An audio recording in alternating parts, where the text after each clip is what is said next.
The war room fell completely silent. Ethan Caldwell stood frozen before the wall of cascading red alerts, his hand hovering over his phone as the photograph loaded on the screen, his face draining of color as his eyes moved from the woman in the emerald blazer he had dismissed a decade ago to the boy she held protectively in her arms. The boy with curls and eyes that mirrored his own. The CTO's voice cut through the stillness like a blade. "Sir, that's PhantomLogic. That's the person who's been fighting back against our attackers. That 10-year-old child is the only reason we haven't already lost everything." Ethan's fingers tightened around his phone. The name beneath the photograph seemed to pulse with accusation. Miles Carter, age 10. Austin, Texas. Registered user, Naomi Carter. Impossible, he whispered, but even as the word left his lips, he saw the truth staring back at him from the screen. The sharp line of the jaw. The intensity in those young eyes. The brilliant mind that had just solved problems his entire team of elite engineers couldn't crack. His head of security leaned in, voice low. "Mr. Caldwell, if we don't reach out to this kid in the next 60 hours, Caldwell Technologies goes under. 12,000 employees. $4.2 billion in market value. Gone." Ethan's world tilted on its axis. The empire he'd built through ruthless calculation, the legacy he protected by cutting away every complication, all of it now hung in the balance. And the only person who could save it was the son he'd rejected before birth. The child he'd called a lie. The scheme he'd paid lawyers to make disappear. The boy he'd told himself didn't exist was now the only thing standing between him and total destruction. Behind him, the screens continued their death spiral. Red alerts multiplied. System failures cascaded. Somewhere in Austin, Texas, a 10-year-old genius he'd never met was fighting to save a company that belonged to the father who'd abandoned him.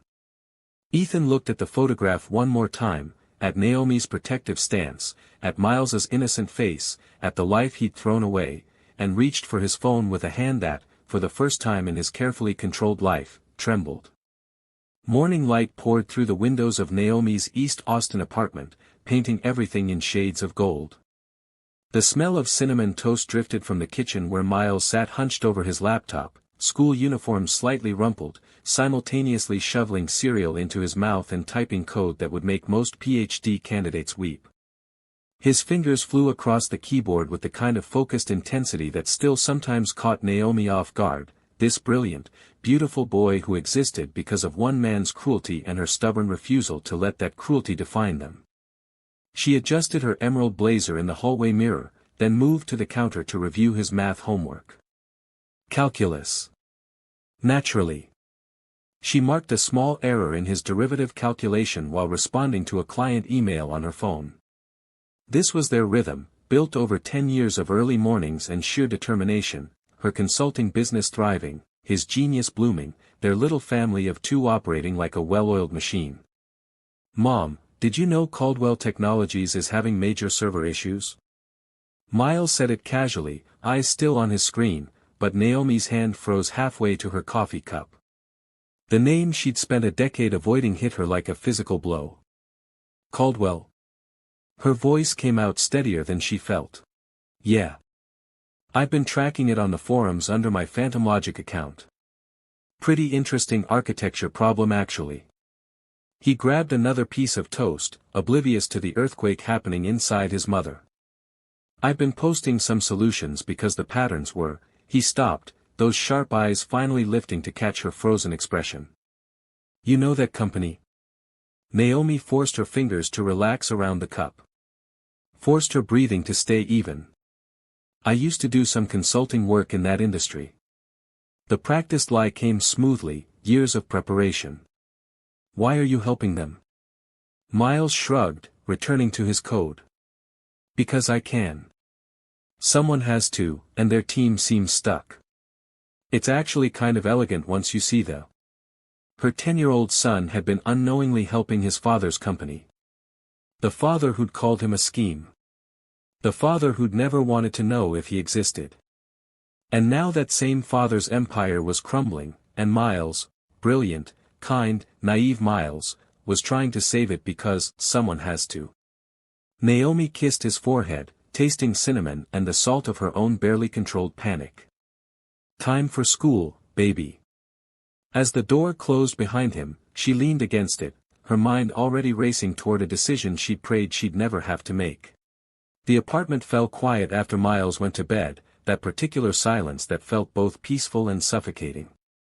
Naomi sat in her home office surrounded by the evidence of everything she'd built from ashes, business awards lining the shelves, framed contracts with Fortune 500 companies, her MBA diploma from UT Austin that had cost her 3 years of sleep and every ounce of determination she possessed. But tonight, her laptop screen glowed with different research. Caldwell Technologies Crisis. Ethan Caldwell Net Worth. Cyberattack 2024. The articles painted a picture of empire on the brink. $4.2 billion in market value hemorrhaging by the hour. 12,000 employees facing unemployment. And there he was in the photographs, tech conferences, charity galas, still devastatingly handsome with that dark swept-back hair and sharp jawline, still radiating the magnetic confidence that had once made her believe she was different, that she was special, that he might actually love her back. Her hand trembled slightly as she reached for the locked drawer in her desk. She'd promised herself she wouldn't open it unless absolutely necessary, but tonight qualified. Inside lay the only remnants she'd kept, a flash drive containing the DNA paternity test she'd paid for herself after Miles was born, 98.7% match burning like an accusation Ethan never bothered to read. The ultrasound image he'd never asked to see, where Miles was just a grainy promise at 12 weeks. And one photograph, the two of them at a San Francisco rooftop party, young and laughing, his arm around her waist, before everything shattered into a conference room full of lawyers and cold contempt. She allowed herself exactly 5 minutes to remember. The grief of his rejection, raw as an open wound. The terror of single parenthood at 25 with $47 in her checking account.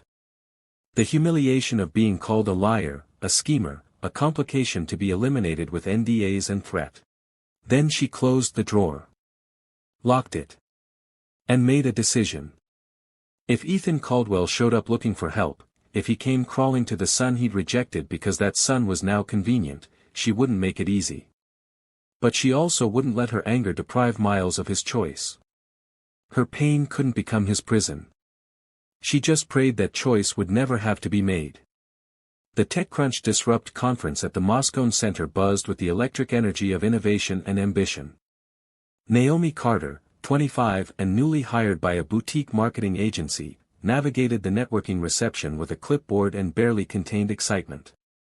Her job was simple: manage brand activations, look professional, don't embarrass the firm. Then Ethan Caldwell took the stage for his keynote on the ethics of artificial intelligence, and everything shifted. He was magnetic. 32, dark-haired, speaking with the kind of confident clarity that made complex ideas feel accessible. His AI startup was valued at $800 million, but he talked about responsibility, about the weight of creating technology that could change human behavior. When their eyes met across the reception afterward, Naomi felt the air leave her lungs.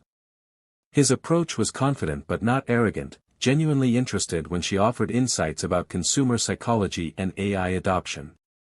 "You see the human side," he said, leaning closer. "Most people in this room only see the algorithm." What began as professional conversation became 3 weeks of intense, consuming romance. Late-night dinners overlooking the bay, his penthouse with floor-to-ceiling windows framing the city like a painting. They talked about philosophy, technology, the childhoods that shaped them, his cold and competitive, hers warm but financially unstable. She saw beneath his polished exterior to someone lonely, driven by demons he wouldn't name. He found in her a warmth and authenticity his world of venture capitalists and board meetings completely lacked. She made him laugh. He made her feel brilliant. The night before she was scheduled to return to Austin, he pulled her close on his balcony. "I don't do relationships," he said quietly. "But you're different." She believed him. They made love with the Golden Gate Bridge glowing in the distance, and she let herself imagine a future neither of them had planned. 6 weeks later, staring at a positive pregnancy test in her Austin bathroom, she called him with hope and terror warring in her chest. His response came quickly: "Fly back to San Francisco. We need to talk in person." She booked the ticket with her credit card, believing "we" meant planning their future together. She had no idea she was flying toward devastation. Caldwell Technologies' headquarters rose like a monument to ambition, all glass and steel against the San Francisco skyline. Naomi arrived on the 31st floor wearing her best dress, 3 months pregnant but barely showing, hope still flickering stupidly in her chest. Ethan's assistant greeted her with professional distance and escorted her not to his office but to a conference room. The warmth from San Francisco was gone, replaced by ice. Ethan sat at the head of the table flanked by 2 people she'd never met, his head of legal and his head of PR, she'd later learn. He didn't stand. Didn't smile. Didn't even pretend this was the reunion she'd imagined on the plane. "Let's be efficient," he said, sliding papers across the polished surface. An NDA.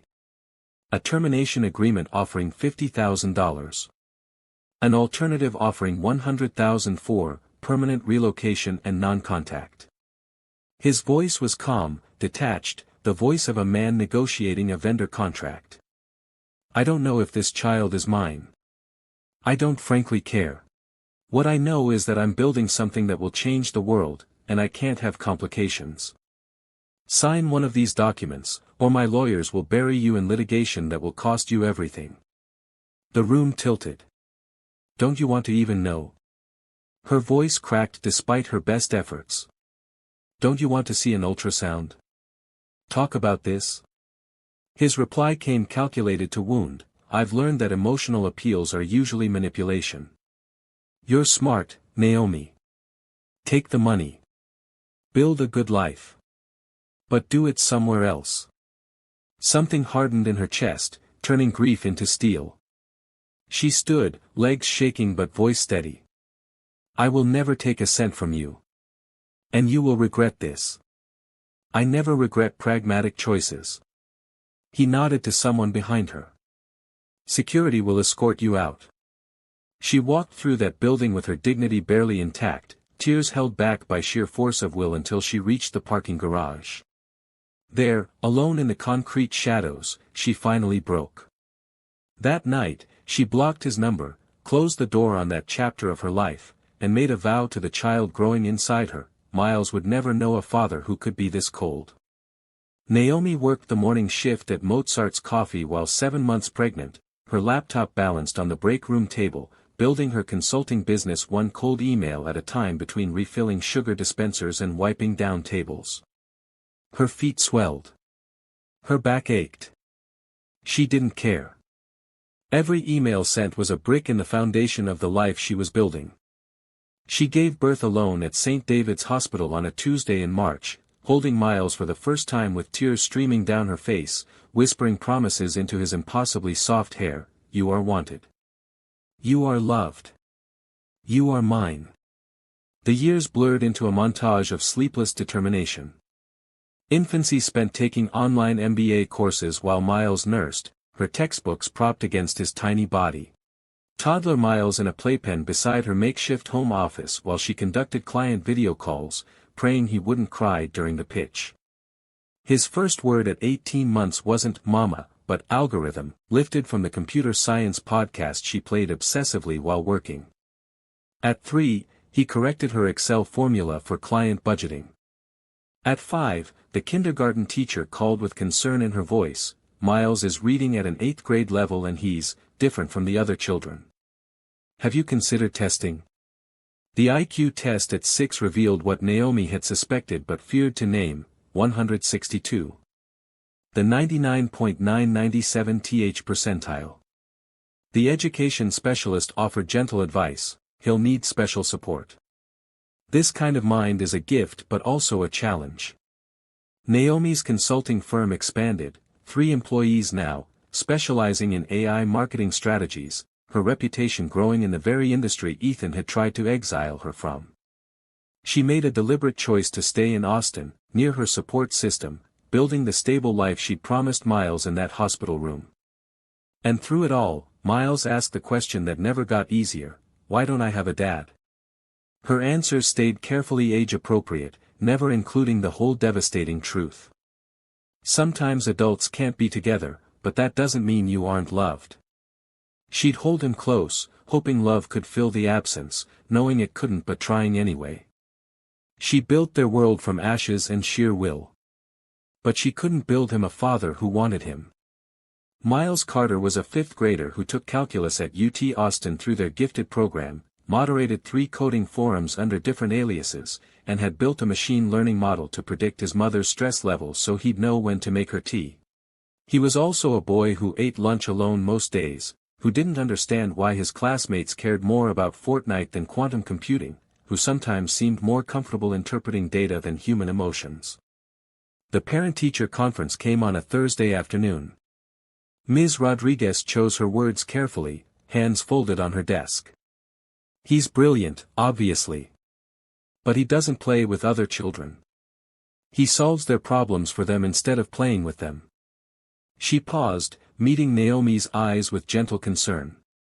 I'm worried he's learning to value himself only for what he can do, not for who he is. The words landed like stones in Naomi's chest because she recognized the truth in them. That evening, she found Miles hunched over his laptop at the kitchen table, his PhantomLogic account open, methodically solving infrastructure problems for programmers scattered across 3 continents. Why do you do this? She asked softly, sitting beside him. He didn't look up from the screen. Because I can help. And when I help, people say thank you. His fingers paused on the keyboard. They don't say I'm weird or ask me to act normal. Something cracked inside her. She pulled him into her arms, feeling how small he still was despite the enormity of his mind. You are more than your brain, baby. You're kind and curious and funny. Those things matter more than being smart. He nodded against her shoulder, but she could feel his uncertainty in the tension of his small body. He didn't believe her. To him, his value lived in solutions and code, in being useful, in solving problems nobody else could solve. This was the context when Ethan's world collided with theirs. Miles had been unknowingly helping his father's company, the father who'd rejected him as a complication, because problem-solving made him feel valued. Because strangers on the internet thanked him when his own father never wanted to know his name. The irony was devastating. Naomi was midway through a client presentation on AI-driven consumer engagement when her phone buzzed for the 3rd time. Unknown number. She silenced it, focusing on the slides, but then her assistant appeared in the doorway with an expression that made Naomi's stomach drop. Someone from Caldwell Technologies says it's urgent about Miles. Her blood turned to ice. She excused herself with a professionalism that felt like acting, stepped into the hallway, and called back with fingers that barely cooperated. Ms. Carter. The voice was male, strained. This is James Rodriguez, CTO of Caldwell Technologies. I know this will sound strange, but we've traced a series of code solutions to an account operated from your address. Solutions to our current crisis that our entire team couldn't generate. The account is registered to Miles Carter. Is he, your son? The hallway tilted. What does Caldwell Technologies want with my 10-year-old? A pause heavy with desperation. Ma'am, we're facing catastrophic failure. Your son is the only person who successfully countered the attack. We need to speak with him. Mr. Caldwell needs to speak with him. There it was. The name she'd spent a decade avoiding, now unavoidable. Does Ethan Caldwell know who Miles is? Her voice came out barely above a whisper. Another pause, longer this time. He's looking at Miles's photograph right now. She could hear Rodriguez's careful breathing. He's asked me to tell you he understands if you refuse to take his call, but 12,000 people are going to lose their jobs if we don't solve this, and your son is our only hope. Naomi closed her eyes, leaning against the cool wall. Hang up and protect Miles from potential heartbreak, or allow the truth to finally surface. She thought of Ms. Rodriguez's words, of Miles's belief that his value came from being needed. She thought of 12,000 families facing unemployment. She thought of 12,000 families facing unemployment. She thought of the man who'd rejected her son before birth, now desperate for that same son's help. The choice made itself. "Give me the number," she said finally. "But I'm telling him the truth first. If Miles chooses to help, that's his decision. Not yours. Not mine. And definitely not Ethan Caldwell's." That evening, Naomi sat Miles down at their kitchen table, the same table where they'd shared 10 years of breakfasts and homework and laughter. Her hands trembled slightly as she reached across to take his. "I need to tell you something I should have told you a long time ago, and I need you to just listen until I'm done, okay?" She told him everything. The romance in San Francisco, the conference where she met a man who made her believe in possibilities. The pregnancy. The flight back expecting hope and finding lawyers instead. Ethan's rejection, cold and calculated. Her decision to build their life without him, to protect Miles from a father who didn't want to know him. Miles listened with his characteristic analytical focus, processing each detail like data. When she finished, his first questions came sharp and painful. Why didn't he want me? What did I do wrong? Nothing, baby. She gripped his hands tighter. He made a choice based on fear and ambition. That was about him, not about you. Then she told him about the phone call. About Caldwell Technologies' crisis. About PhantomLogic, his alias, his solutions, his unknowing connection to the father who'd rejected him. His face went through a complex sequence of emotions, realization dawning, hurt flickering, then that calculating look she knew too well. "He needs me now," Miles said quietly. "The father who didn't want me when I was born needs me to save his company." Naomi nodded, her heart breaking. "Yes. And you have a choice. You can say no. You don't owe him anything. Or you can say yes, but I need you to be clear about why. Is it because you want to help those 12,000 employees? Or because you hope saving his company will make him love you?" Miles was silent for a long time, staring at their joined hands. Finally, "Can it be both?" His honesty shattered something in her chest. "Yes," she answered carefully. "But I need you to know that helping him doesn't guarantee he'll suddenly become the father you deserve. People don't change that easily." Miles nodded slowly. "But if I don't help, and all those people lose their jobs, I'll know I could have prevented it. That's not the person I want to be." He decided to help, not for Ethan, but for himself. Naomi called James Rodriguez back with steel in her voice. "Miles will help. But the first meeting happens here, in our home, on our terms. And if Ethan Caldwell hurts my son in any way, I will personally ensure he loses everything, crisis or no crisis." The company was saved. Victor Chen sat in federal custody facing cyberterrorism charges. Miles' solution, elegant, brilliant, impossible for anyone else to have created, became legendary in tech circles, though his identity remained protected. But the real story was more complex than any headline could capture. Ethan's transformation wasn't instantaneous or complete. 3 days after the crisis, he showed up at Naomi's apartment not with apologies but with arrogance. "I want to be part of his life now. Get him the best schools, best opportunities." Naomi's response came delivered with steel. "You don't get to buy your way into his life. You rejected him. You called me a liar. You have to earn this, and it might take years, or it might never happen." What followed was messy and real. Ethan in therapy, court-mandated, Naomi's non-negotiable condition, learning to confront his pathological fear of vulnerability. Weekly supervised video calls with Miles that were awkward and painful, Miles asking hard questions. "Did you ever think about me?" Ethan struggling to be honest. "Not enough. I told myself you weren't real." Ethan opening a satellite office in Austin, not demanding they move to his world but coming to theirs. Small moments of progress, Ethan attending Miles's mathletes competition and actually cheering. Miles explaining quantum mechanics and Ethan not pretending to understand, just saying, "Teach me." Coffee between Ethan and Naomi, not romance, but the beginning of respect between two people who shared a child. But also setbacks. Ethan canceling a visit for a board meeting, reverting to old patterns. Miles's hurt. Naomi's anger. The slow, painful process of Ethan learning his son wasn't an employee to manage but a human being who deserved consistency.